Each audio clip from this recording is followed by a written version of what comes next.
मिरजेत कोयत्याने हल्ला, तरुण गंभीर जखमी, प्रकृती चिंताजनक.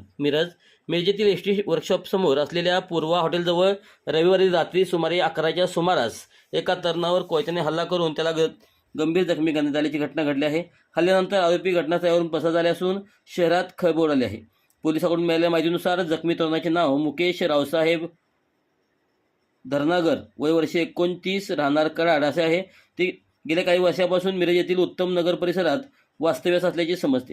रविवारी रात्री 11च्या सुमारास अज्ञात 2 ते 3 तरुणांनी त्याच्यावर अचानक पाठीमागून हल्ला केला. हल्लेखोरांनी कोयत्याने कमरेच्या पाठीमागील बाजूस 2 गंभीर वार केल्याचे पोलिसांनी सांगितले. या हल्ल्यात मुकेश धरणावर गंभीर जखमी होऊन पूर्वा हॉटेलजवळील चेतना पेट्रोल पंपासमोर रक्ताच्या थारोळ्यात कोसळला. घटनेची माहिती मिळताच गांधी चौक व शहर पोलीस ठाण्याचे अधिकारी व कर्मचारी तात्काळ घटनास्थळी दाखल झाले. पंचनामा करून परिसराची पाहणी करण्यात आली. जखमी तरुणाला तातडीने उपचारासाठी मिरज सिव्हिल हॉस्पिटलमध्ये दाखल करण्यात आले असून त्याची प्रकृती चिंताजनक असल्याची माहिती रुग्णालय प्रशासनाने दिली आहे. दरम्यान शहर पोलीस व गांधी चौक पोलिसांकडून पूर्वा हॉटेल तसेच चेतना पेट्रोल पंप परिसरातील सीसीटीव्ही फुटेज तपासून हल्लेखोरांचा शोध घेण्याचे काम अतिउशीरपणे सुरू होते.